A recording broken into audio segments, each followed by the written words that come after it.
Unmute mic.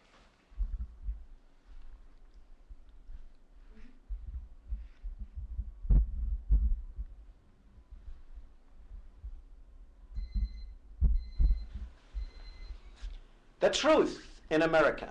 Where do we get that from? The news? Fox Network? CNN? No, you will not. You're going to get it right here on AOC Current Issues TV.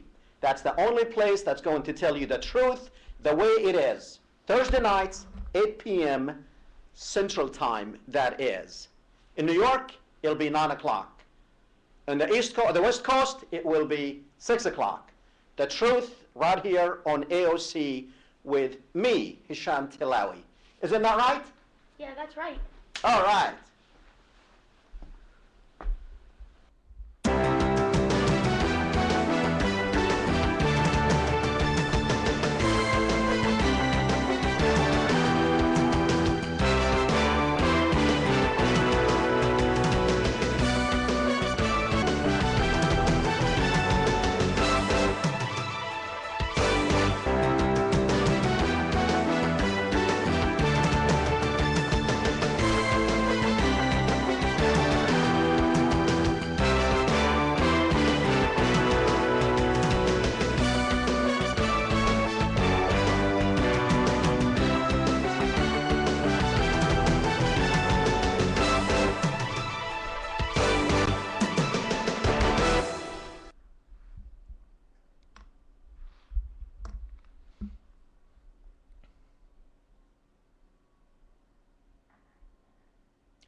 Good evening and welcome to Current Issues. I'm your host, Hesham Tillawi. Welcome to the program, ladies and gentlemen. Tonight we have a full night and plenty of things to talk about.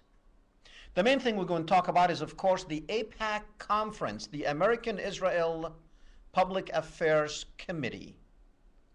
Well, we'll tell you. If you are new to the program, you probably don't know what AIPAC is, but if you're not, then you know it's the Israel lobby that controls our politicians. We will talk more in details about AIPAC and who goes to AIPAC. And by the way, it is going to start on March 4th. Many people are going there. Barack Obama's going there. All the presidential candidates are going there. You will see them bending backwards to please not the American voter, but the Israelis. Yes, because that's what AIPAC is all about. But before we actually go to AIPAC, we are going to, last time, a few seconds before the program ended, one of the callers have asked a question. What evidence do we have that we are actually making an impact on people? Well, it's your night to tell us. And the phone number, we are going to put the phone number on the screen. We want you to call us and tell us how this program affected your life, impacted you in any way. Have you learned anything out of this program? Did it change your mind about things? What do you think? I guess we will find out. But before we go and find out, actually, on my Facebook account, I posted a picture of a Marine coming back home. And that picture has probably had about over 130 different comments, very controversial picture of a Marine coming back and another guy. Well, actually, time has changed a lot, because a lot of the comments actually had no problem with this picture. Some people did. I don't know if it's offending you, it offends you or not. You might want to call us and tell us if it does. To some people, that is normal. That is natural. To me, I said that was unnatural. Now, just to put things in perspective, by the way, I have no problem with your choice or choices. But am I offended by that picture? Yes, I am. Just like if I would be offended if you spit on the sidewalk. Do I have the right to be offended? Probably. You might think, yes, I do. Maybe not. It is, after all, free country. Isn't that what the terrorists wanted to destroy? They wanted to destroy our freedom. Looks like we still have our freedom and more. Let us know what you think, if that picture actually offends you or if it's normal. Maybe we're going to have a generational gap here where many younger generations, probably those who were taught in school that Sally has two moms or David has two dads. At my time, that was not even something you speak about. Now, they're telling me it's normal. What do you think? Anyway, you can let us know actually what you think about that and about how this show actually impacted you. Well, let's get back into exactly what is happening in the world of AIPAC. AIPAC, the American Israel Public Affairs Committee. They hold their conference every year, and they very much bring a bunch of our politicians. Our politicians actually go to them. Every politician, everyone, and not just politicians, also politicians to be. A lot of people will be going to the AIPAC conference, the American Israel Public Affairs Committee, Israel's lobby. That's what it boils down to. As a matter of fact, John Kennedy wanted to have them register as an agent of foreign country because they are. They are an Israeli lobbying group supported by the Likud Party of Israel. And they are operating freely in the United States, posing as Americans. But they are buying our politicians. Every one of our politicians, and you will see them. The conference will start. Don't miss that conference because you will see what our politicians will say. I'm sure C-SPAN will be carrying the conference. We are advertising for this conference, probably, because it's extremely important that people in the United States understand where our politicians' heart is or are. Now, all of these people spoke at previous conferences with AIPAC. Like I said, many of our politicians know that unless they please the Israelis, these people, by the way, will be speaking at the conference that will start on the 4th. On the 4th, President Obama will be speaking at the conference. Benjamin Netanyahu will be there too. On the 5th, the day after Obama speaks, Netanyahu will be meeting with Obama. I am sure Iran will be discussed. And I'm sure, again, as it always have been, Israel's desire will prevail. Are they going to be talking war with Iran? That's not something that the United States actually want. General Martin Dempsey was criticized by the Israelis just last week. Why? Because he said that we don't need to go to war with Iran, that the sanctions actually might work. Benjamin Netanyahu and Ehud Barak, that is the Israeli Prime Minister and the Israeli Defense Minister, they criticized Dempsey for saying that because they wanted him to say that, yes, we are going to war, we are going to strike Iran. Just like our senators yesterday, a committee of senators have actually proposed and gave the green light to our President Obama, to go ahead and strike Iran if he wants to.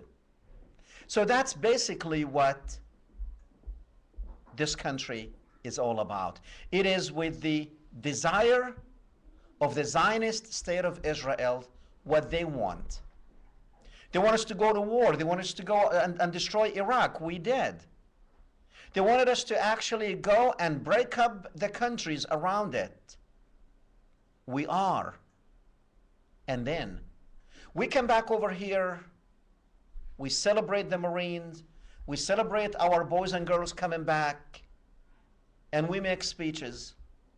Our leaders make speeches on those events, many of them local events.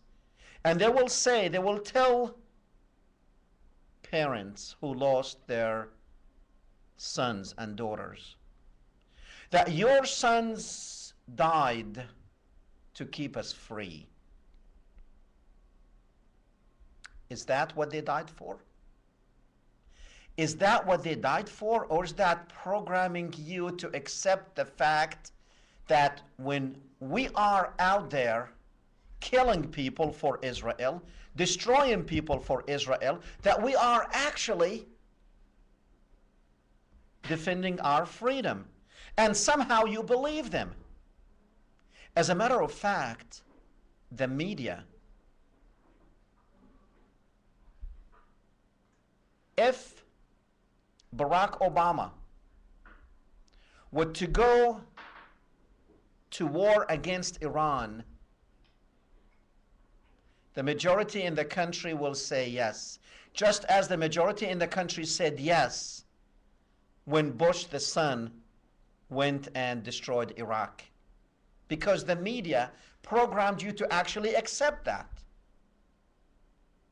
The majority of people now in the country say yes to striking Iran, even though we do not have any evidence that they are going to even be a threat to anyone. Anyway, the number is on the screen. I know some of you are calling. We will take your calls now, so go ahead and call us back. Here we go. Caller, you're up. Evening, Dr. Tillawi. Good evening. Yeah, I was just going to call and say I don't agree with that picture. I think it's distasteful, and like the show. Thank you. Let's put that picture back. Now, believe it or not, many of the comments that I received on my my Facebook page was very much, it's like, and all I said is, I don't like it. That's all I said.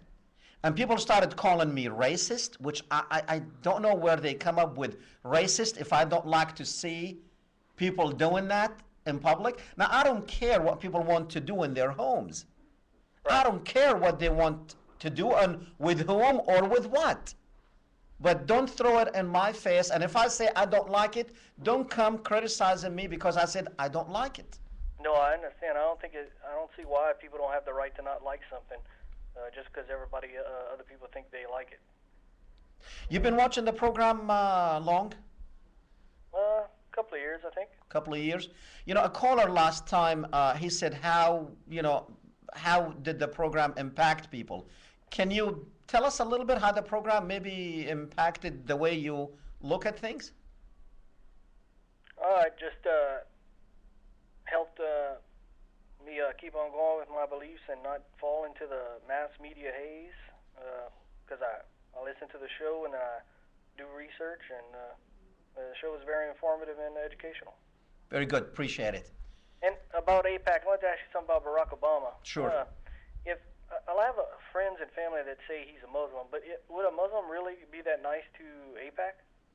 Well, I mean, yeah, a Muslim would be that nice to AIPAC because right now religion, especially when you're talking about leaders, it's nothing but something they wear to please the people around them. But no, he's not a Muslim. He never was one. Maybe he did go when he was a little boy. Maybe he did go to a Muslim school because of where he was raised for a couple of years, 3 years, or whatever, in Kenya. But no, definitely he's not a Muslim. But even if he was, to me, leaders, I don't think they really believe in their religions. I think they do it just for just like they do everything else for publicity. All right. That's Thanks. what I thought too. All right. Thanks, sir. Appreciate it. Yep. Yeah, I really don't think, because if those people really think and believe, I don't care what religion it is. If you're a Christian, if you're a Muslim, if you're Jewish, I don't care. Well, unless you are one of those extremist Jews who believe that they're the chosen ones. You see, they're the only ones who believe that. Now, if they believe they're the chosen ones, then they believe they have the right to kill the unchosen, and that's okay with God. As if God did not create those other unchosen ones. Anyway, yeah, I don't really think those leaders actually believe in God. If they do believe in God, I don't think they will be doing what they are doing. I don't think Barack Obama will be doing what he's doing. I don't think he will be lying and cheating and conniving and kissing butt to the Israelis. You will see him on March 4th. You got to watch him. You got to see what he's going to say, actually. And watch out what they're going to do with Iran. Just because the Israelis want it. That's it. You see, every one of our presidents, actually starting with Bill Clinton, they had to go and visit Jerusalem and visit the wall and pray at the wall. Now, I have no idea. You see, this is what I'm talking about. If these guys were religious, they will not be praying to a wall, because that's not their belief. That's probably the belief of the guy standing next to him, which by the way, you're going to see this guy is almost with every president, so I guess they don't change the guards. Probably that's one of the guards there at the wall. Clinton praying, and many before him and many after him.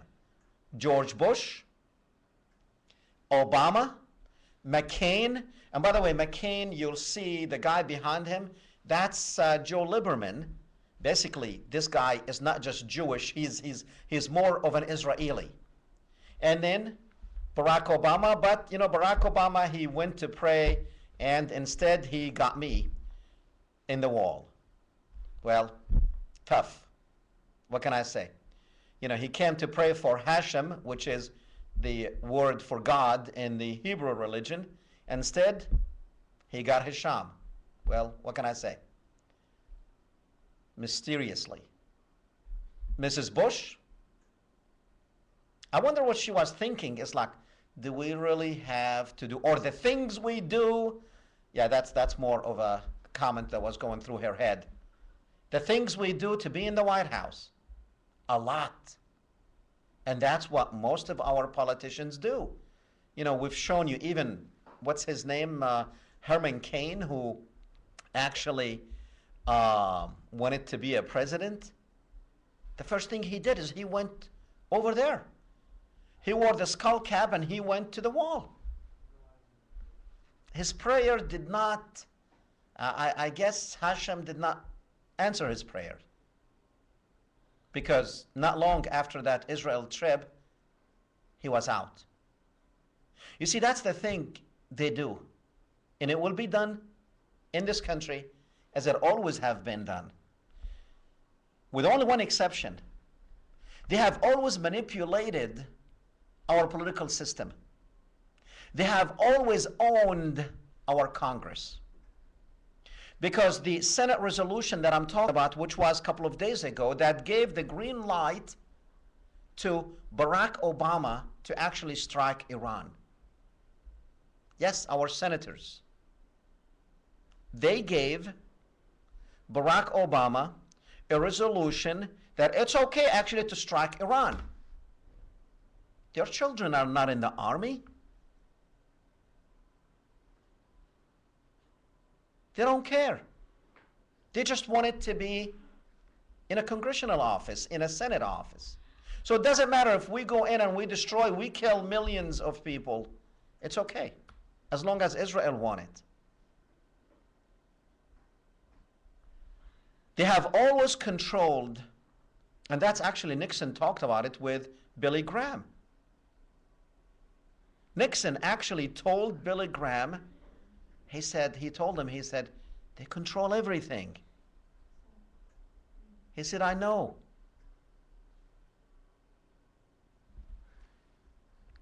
Back to the phones. Hey, I read online that some Israeli commandos had gone in and already destroyed the Iranian nuclear program. Have you read that or heard Well, that? I've heard that through WikiLeaks, and there have not been any confirmations of actually that has taken place.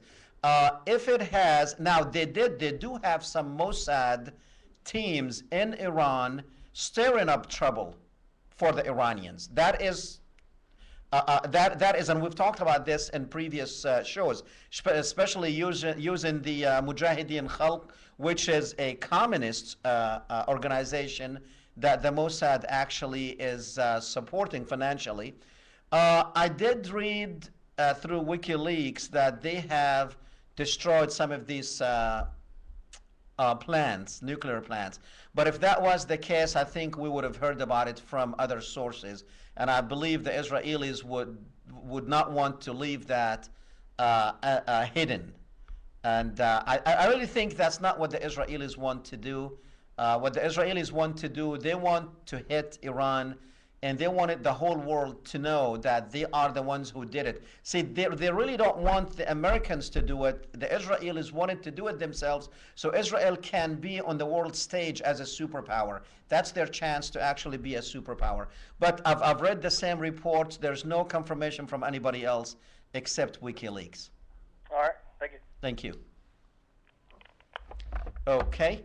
Yeah, I mean, for those of you who are wondering what that was all about, there were some WikiLeaks, I guess, saying that Mossad commandos went in there and bombed these facilities there, and I don't think so. Like I said, if they did, I think they would have announced that, and unless they're going to announce that with the meeting on the 5th with Barack Obama and Netanyahu, I don't know. But that's what that was all about. Anyway, also disturbing trend. You see, these people have money, and they're going to use it every which way they can, because it's money. They print it free right here in the United States. Yes, through the Federal Reserve Bank, the same Federal Reserve Bank that Ron Paul actually wants to abolish, because these people are printing money, our money, and they are giving it to us at interest. We're the only country, by the way, that we borrow money from a private institution that just creates it out of thin air. Ron Paul wants to end that. He wanted to abolish that. And by the way, Ron Paul was not the first one to talk about the Federal Reserve Bank. JFK, a Democrat, he lost his life trying. He wanted to do things. He wanted to actually end the Federal Reserve Bank, and he wanted to finish, it wasn't called AIPAC, it was called the Zionist Council of America, or the American Zionist Council, something like that. That was the organization that preceded AIPAC. He knew what they were doing, even in the 60s when JFK was the president, and his brother. They both died mysteriously, but you still believe that Oswald killed JFK, and you believe that Sirhan killed Robert. It's not true. Just like 9/11. JFK was never investigated. Independent investigations will tell you that Oswald was a patsy, just like Sirhan. Just like bin Laden and Al-Qaeda. Who's the real terrorist? In all of these cases, Israel is implicated. In JFK, his brother Robert, 9/11, the USS Liberty, the Lavon affair, assassinations. I'm yet to see that Iran actually was involved in any, or the Arabs, was involved in anything against the United States? If you do, call me and tell me. I like to know. Now, the disturbing trend, you see, it has been historically that black politicians were more sympathetic to the Palestinians. Historically. Even Barack Obama, by the way. Barack Obama was pro-Palestinian when he was in Chicago. He switched because he wanted to become senator, and then he wanted to become president. Now, what you are looking at right here is the Wailing Wall, what Israel calls the Wailing Wall. And these are American black politicians, African Americans. They came from different cities, different states. Some of them they sit on state council. Some of them they are representatives in state houses of Congress and Senate. Well, the Israelis wanted to change that. So they are sending these people on trips to Israel to indoctrinate them, because guess what? Some of these people are going to end up being in Congress. Most congressional members, they start at city councils, state representatives, and then they move on to the national scene. They get them while they are still juniors. You call one of these guys on these city councils and tell them, hey, we want you to come to Israel. You and your wife. We're going to pay your way. Come visit the Holy Land. 2 weeks paid vacation. Just come. We're going to pay your ticket. We're going to put you in the best hotels. And we're going to indoctrinate you. And then they send them over here, hoping that some of these people will become congressmen and they will own them. That's how it works. And it's not just African Americans. This trend is, in the last few years, they're starting to concentrate on African Americans because they found out that, you know what, African Americans are more sympathetic to Palestinians than Israelis. Well, they had to change that. They get the money. They can do it. That's the truth. Anyway, you know, the things, like I said, things have changed in the United States. Israeli politicians actually used to respect our politicians. Just like you saw in the picture that they put behind me with Reagan and Shamir. If you look at the pose, you will see how Shamir is sitting and Reagan is the dominant figure here. Because Shamir was just the Prime Minister of Israel, sitting with our President, Reagan. And the next one is Shamir with George Bush, the father. Again, you see how Shamir is sitting, respecting himself like a good boy. And our president, former president, was the dominant figure. Things have changed. Things have changed a lot.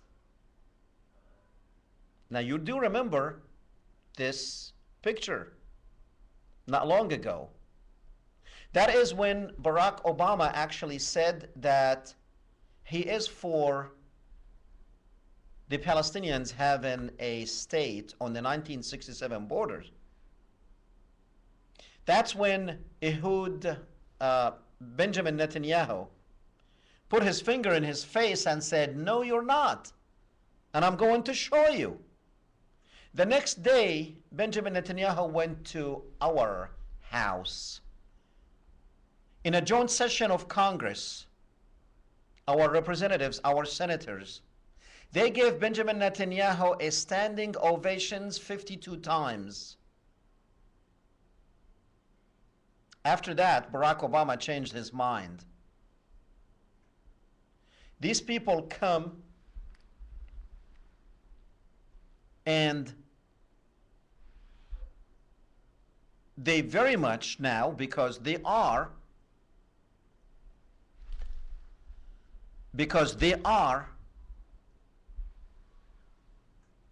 controlling us now in your face. See, before it was behind the scenes. Now it is in your face. Nobody dares to criticize Israel. Nobody. Because right away, if you do, but you see, things have changed too. It's not just our politicians. It is also you, the people. They did not just have AIPAC control our politicians.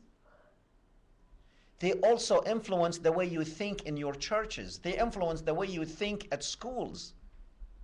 They influence the way you think when you're watching the news. They influence the way you think when you even watching entertainment.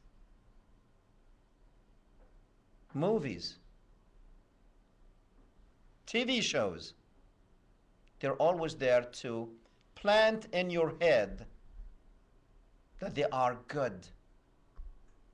We share values with the Israelis. I really have no idea what we share with the Israelis, except we like to kill just like them. The Israelis like to kill and they don't think twice about killing. And we, in the United States, apparently like to kill. You're not doing anything about Iran, are you? You're not doing anything about Syria, are you? You did not do anything about any of those things that's taking place in the Middle East. But you are thinking that Israel is the good guy there. Even though Israel has been for the last 6 years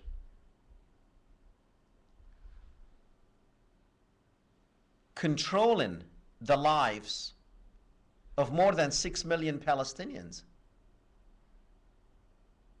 You don't know anything about it. All you see is the good pictures of people like our politicians going and visiting Israel.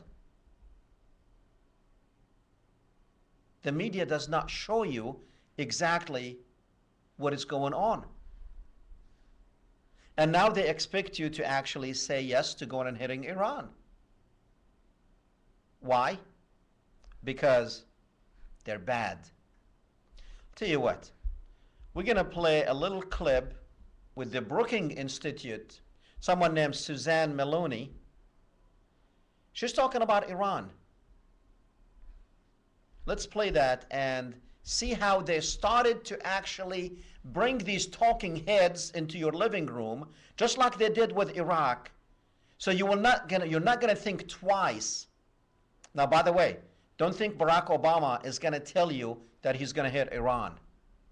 It's gonna happen. Then he's going to come on the evening news and say that our military, our Navy, our Air Force have destroyed the Iranians' nuclear sites. They're not going to tell you how many people died. But he is going to come on the evening news and tell you that. And you're going to agree with him. You're going to rally around the red, white, and blue, because that's how they're going to put it to you. It's our freedom on the line. It doesn't matter that they are lying. It doesn't matter that this is exactly what the Project for New American Century said. Preemptive strikes. If you think, not if you have evidence, but if you think that somebody, and even if you lie about it, you don't have to prove anything. You just have to say, well, we saw or we thought that the Iranians were going to have nuclear bomb. Even though, and you're going to believe it, because even if the Iranians would have nuclear bomb today, What are they going to do with it? Israel been having nuclear bombs. They have hundreds of nuclear bombs since the 1960s, by the way. Add that one to why JFK was assassinated. Let's summarize. The first one was the Zionist Organization of America, or the American Zionist Council, because he wanted them to register as agent of a foreign power. Why agent of a foreign power? Because foreign countries cannot contribute to our politicians. It's against the law. So he wanted to change that. He was assassinated. He wanted to end their nuclear program. He was assassinated. He wanted to also abolish the Federal Reserve Bank. He was assassinated.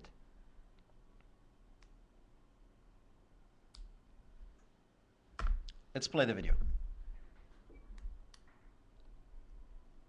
The Iranians have said, it was most clearly said by Ayatollah Khamenei in a sermon back in November, but it has been repeated again and again by all of the relevant body of decision makers, particularly from the Revolutionary Guard, that Iran will meet threat with threat. And I think we're beginning to see some of that in the trends of Iranian foreign policy. First, with the reports of an assassination attempt against the Saudi ambassador planned last fall that came out, and then more recently with some suggestion that the Iranians have been involved with bombing campaigns against Israeli targets around the world. I think we are returning to a period of the 1990s when Iran, beginning to curtail some of its activities against its Gulf neighbors, began to target Israeli and American operatives abroad in a much more significant and serious way. And that again leads to the potential of a military conflict which does not arise out of a determination by an Israeli leadership to meet a historic threat, but one which arises out of a set of miscalculations and aggressive circumstances on the part of Iranian foreign policy. Let me just mention two other factors to speak to Ken's question about the broader political dynamics within Iran.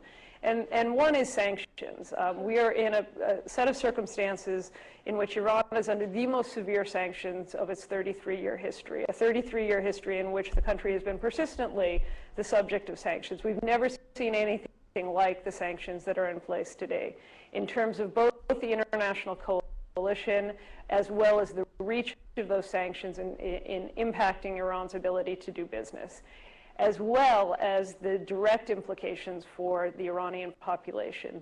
This is in many ways unprecedented. Iranians resent sanctions, they're aware of them, they recognize the restrictions that they impose, but never before have we seen the direct impact on the pocketbook, the crash of the currency that occurred in the aftermath of the announcement of the central bank sanctions in December.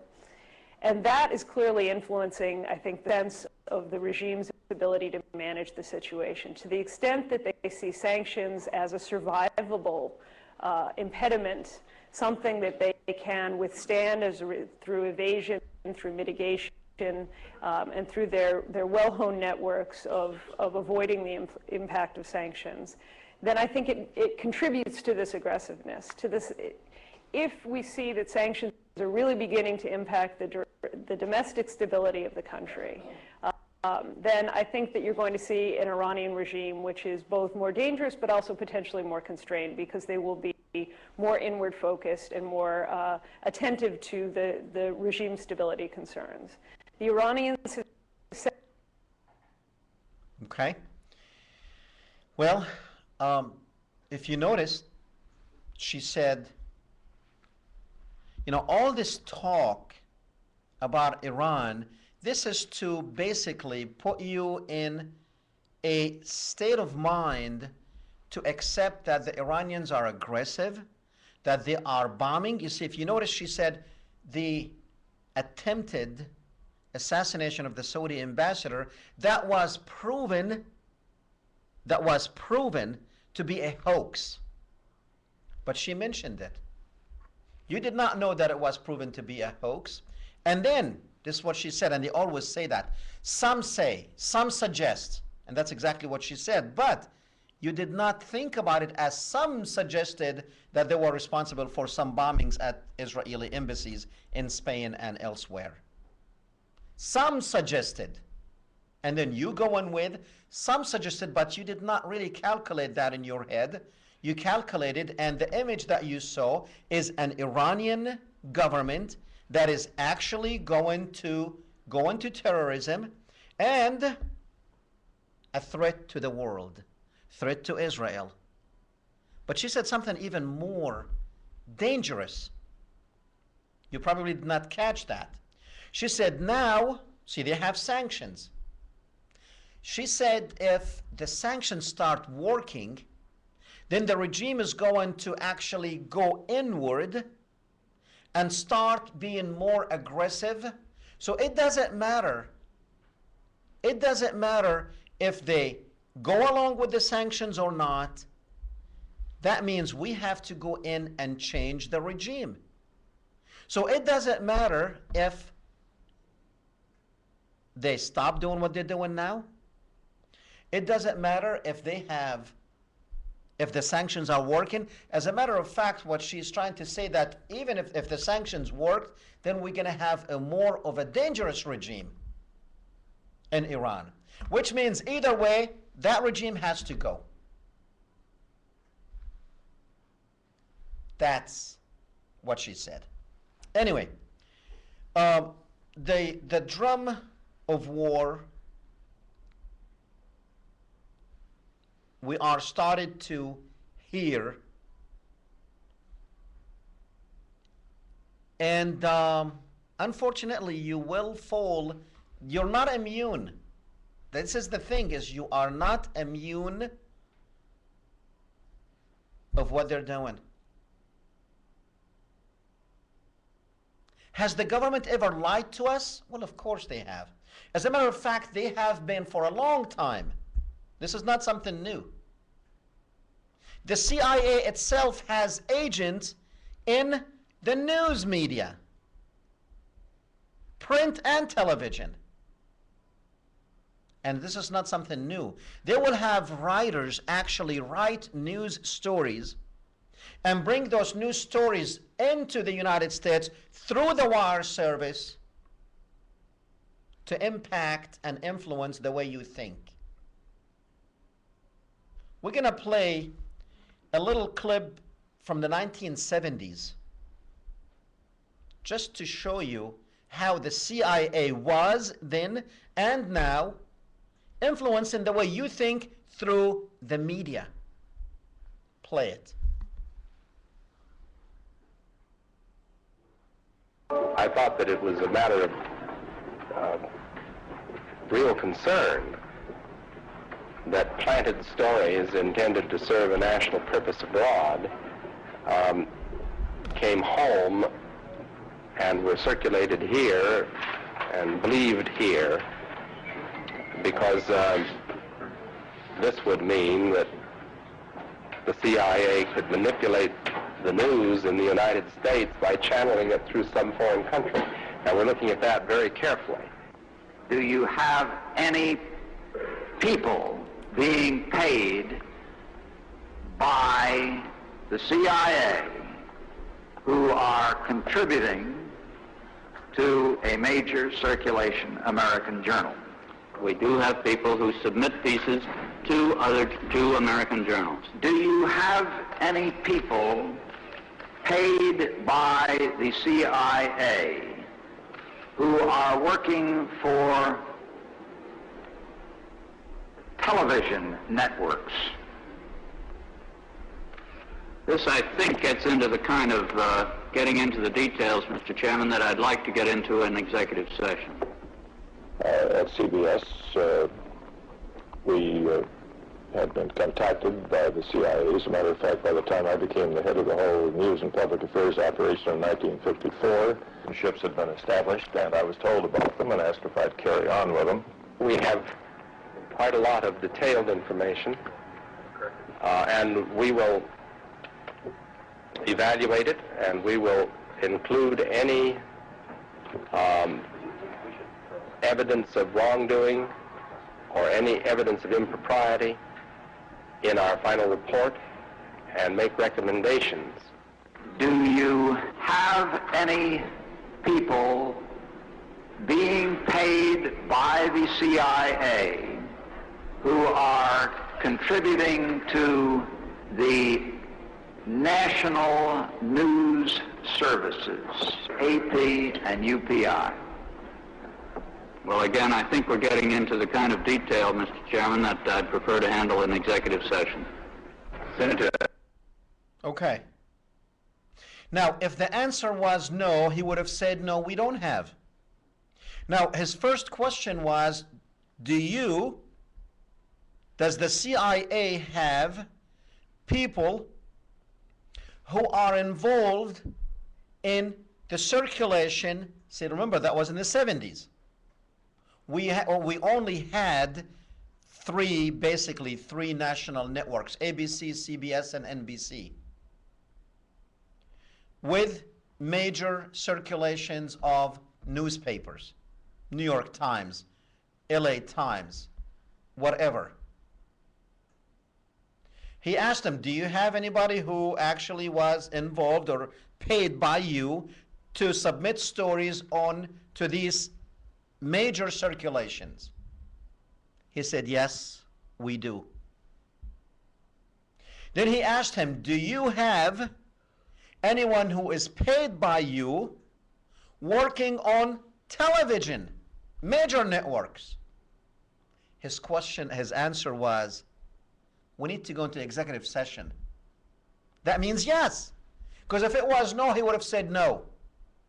He could not say yes because what? We have a government by the mob. We have the government, the CIA, the media, all in one. The same people manipulating our minds, and the same people are taking us to war. The same people are dealing with our economy. The same people are dealing with our health care. The same people are dealing with our future. His third question was, do you have people paid by you, by the CIA, submitting stories to the wire services, like the Associated Press? You have to understand, before CNN and Fox and all this, we had 2 or 3, the Associated Press, Reuters, and the third one. And with those services, not Reuters or something like that, with these services actually, that's how all of the newspapers around the country used to get their national and international news through these services. And then your local newspaper will print that. Again, his answer was, the CIA director at that time, his answer was, we can't answer that here, we need to go into executive session. Executive session meaning no television, secret sessions, and that's exactly how it was handled. Did anything change since the 70s? No, it's even worse. Because it's the same people who control the media, control banking, control the economy, control the military industrial complex, something that our presidents have warned us about. I believe it was Eisenhower, who told us to be careful. You've got to stop these people. No one could stop them, because no one can stop money. Money is very powerful. Money is the controller. Forget about anything else. If you have money, then you can manipulate everything else.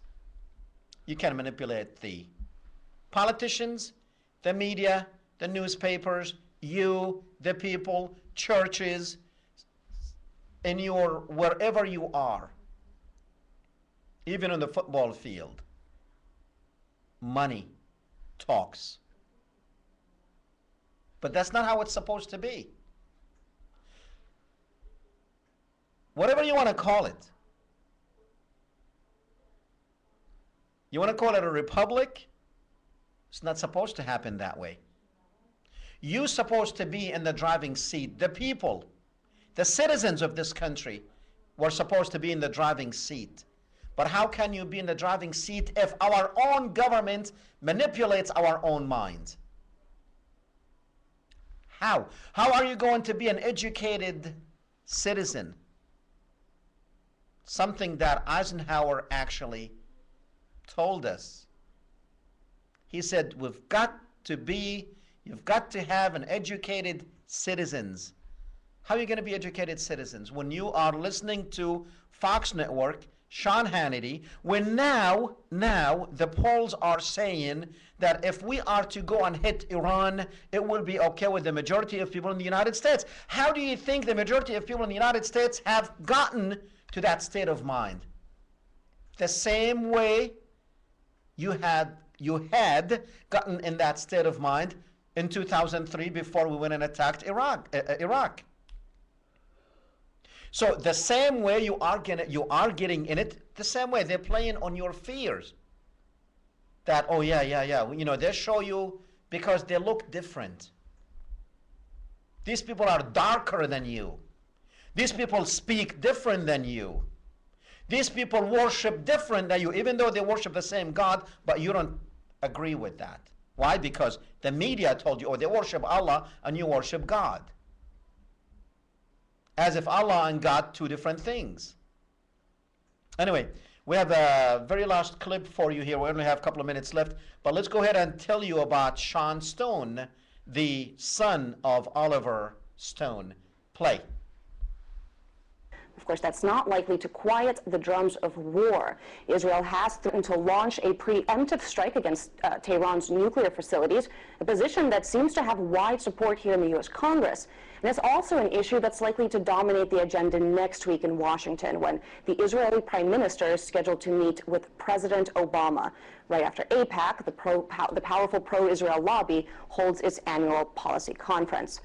And it does seem that public opinion is echoing Washington, too. A recent Pew survey found that a majority of Americans would support a strike against Iran if sanctions failed. They also named the Islamic Republic as U.S. enemy number 1.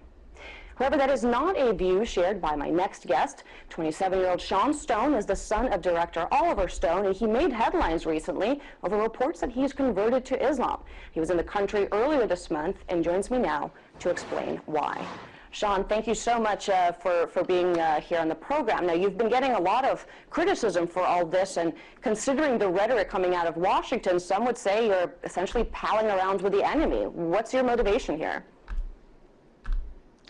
Well, I would ask, in terms of the polls that American people are being asked about attacking Iran preemptively, as we did with Iraq, I would say if that was just as easy as attacking Iran, you know, that's one thing. What if that leads to World War III? Are you still so sure that you want to do this?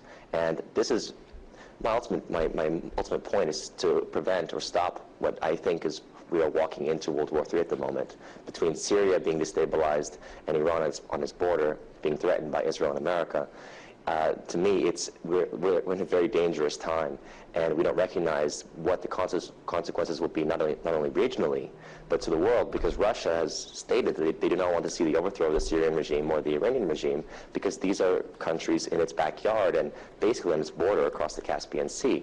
So we're in a very dangerous geopolitical situation. Having studied this historically, I recognize the great game that is being played out between British imperial factions using America against the Russians, and American people just don't have this background or knowledge to recognize what's at stake here.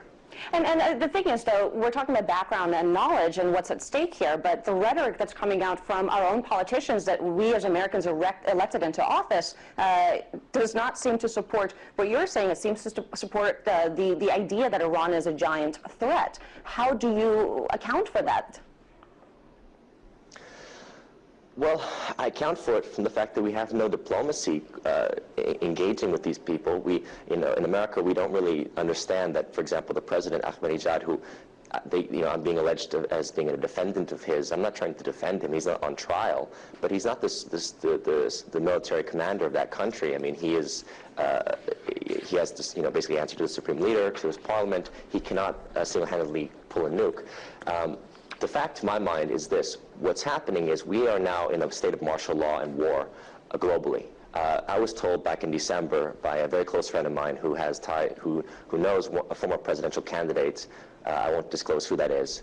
This candidate's office told my friend by March of this year he should consider leaving the country.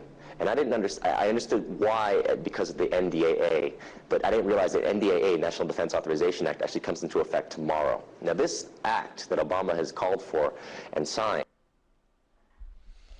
Okay, well, unfortunately, we can't continue with the interview there, and we had also other material ready, but unfortunately, that's going to be it for us for this week, as we only have about 30 seconds left in the program. I hope you have learned something tonight. One thing is, we've got to do something about it. I don't have the answer, but you can start with you, and you can start with the people around you. Educate yourself, educate yourself. That's all we can say. Anyway, that's all we have for you. Good night. We will see you next week.